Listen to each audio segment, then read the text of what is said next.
Tapi pertanyaan yang pertama ada dari Kak Anis ya, dari Jawa Timur ya. Pertanyaannya, Assalamualaikum warahmatullahi wabarakatuh Ustaz. Izin bertanya, bagaimana cara menghilangkan rasa sungkan untuk memuliakan orang tua, terutama bagi pemuda yang sekarang yang serba gengsi? Syukran Ustaz. Oh ini agak melebar tapi nggak apa-apa Ustaz. Cara menghilangkan rasa sungkan ya, untuk memuliakan orang tua. Ya, baik, bismillahirrahmanirrahim. Ya, mungkin ini sebenarnya masih ada kaitannya. Mungkin ini kan memuliakan orang tua itu bagian dari rasa syukur. Sebenarnya itu syukur kepada orang tua dan syukur kepada Allah Subhanahu wa taala. Dan di samping itu ini adalah kewajiban ya, kewajiban perintah untuk berbakti kepada orang tua, kewajiban yang sangat besar dan pahalanya juga sangat besar, sampai-sampai di kondisi tertentu berbakti kepada orang tua itu lebih besar keutamaannya daripada jihad fisabilillah, kan begitu ya. Nah, pertanyaannya bagaimana menghilangkan rasa sungkan? Ya, kalau kita berusaha ya supaya kita menghilangkan rasa sungkan kita kepada orang tua, mungkin karena tadi disebutkan karena gengsi ya. Kalau gengsi sebenarnya tidak boleh, tidak perlu, dan sangat mungkin gengsi kepada orang tua, atau misalkan kalau orang memuliakan orang tua di depan teman-temannya atau di depan umum itu kemudian malu, ini bagian daripada durhaka kepada orang tua. Ini bahaya sekali. Ini durhaka sampai hal yang sekecil, kalau orang tua tidak suka dengan dengan gestur kita atau dengan sikap kita kepadanya, itu bagian dari durhaka kepada orang tua. Ya, contoh misalnya di tengah keramaian, ya misalkan harusnya kita akrab dengan orang tua, seolah-olah kita nggak kenal sehingga orang tua merasa tersinggung. Atau kok ini gimana sih? Misalkan wisuda nih, akhirnya saya wisuda karena malu orang tuanya misalkan dari kampung dan sebagainya, kemudian kita menyembunyikan orang tua kita dari teman-teman kita. Ini naudzubillah min dzalik.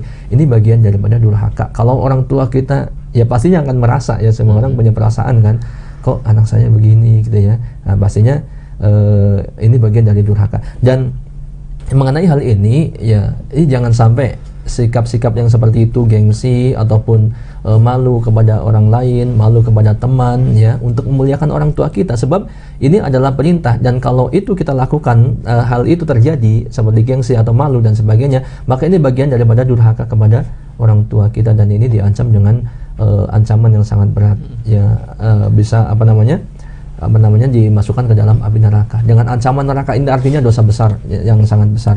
Bahkan dosa durhaka kepada orang tua itu bisa azabnya itu bisa terjadi di dunia sebelum di akhirat. Di dunia juga bisa Allah berikan balasannya atau berikan azabnya, dan di akhirat apalagi ya akan dengan diazab lebih keras lagi. Nah, kemudian bagaimana caranya? Yang pertama, kita harus terus menguatkan diri kita bahwa orang tua itu adalah orang yang sangat mulia yang harus kita muliakan, gitu ya. Dan kita wajib bersyukur ya kepada orang tua kita. Yang pertama karena melalui perantaraan mereka berdua, Allah Allah izinkan kita untuk hidup di dunia, atau untuk hadir di dunia, atau Allah ciptakan kita lah melalui perantaraan kedua orang tua kita ya.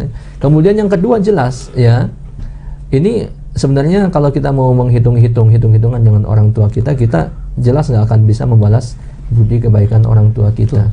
Sejak kecil saja kita nggak bisa apa-apa ya, baru lahir ya, coba kita bayangkan, lahir kita nggak punya apa-apa, kita nggak bisa apa-apa, nggak bawa apa-apa gitu ya, kemudian bisanya cuma nangis ya, itu diopenin, istilahnya dipelihara oleh orang tua kita sampai kita besar, bahkan sampai kita sukses katakanlah ya, itu semuanya adalah berkat dukungan orang tua kita ya. Kecil kemudian sekolah SD disekolahkan, bahkan harus diantar, misalkan sampai diantar ya, dibiayain dan sebagainya, sampai orang tua kita itu ya istilahnya kepala jadi kaki, kaki jadi kepala kan.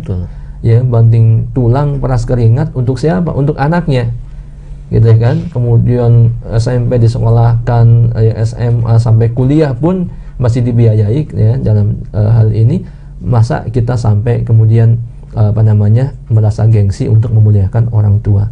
Dan ingat bahwa ridha Allah itu ada pada ridha orang tua Ya, sehingga kita nggak boleh gengsi. Kenapa? Kita mencari ridho Allah. Dari mana kita dapat ridho Allah? Di antaranya adalah dari ridhonya orang tua, gitu kan? Dan berbakti kepada orang tua itu mempunyai kebaikan, keutamaan yang sangat banyak sekali. Gitu ya. Dulu di kegiatan SG kita, Stadium General Offline ya, disampaikan saking pentingnya pembahasan berbakti kepada orang tua. Ya, disampaikan, dan mudah-mudahan nanti bisa terlaksana lagi. Amin, ya. Nah, artinya dengan menguatkan keyakinan kita tentang bagaimana keutamaan memuliakan orang tua atau berbakti kepada orang tua, maka insya Allah ya gengsi dan malu itu kita bisa singkirkan. Dan bahayanya ya kalau tadi merasa gengsi, malu ya dengan kondisi orang tua kita, ini akan menyebabkan bahaya yang sangat luar biasa. Bukan hanya di akhirat, di dunia pun dia akan merasakan bahayanya. Untuk itu ya kita kuatkan terus, dan maka insya Allah Allah akan berikan kelapang dadaan kepada kita untuk memuliakan orang tua kita. Wallahu a'lam bishawab.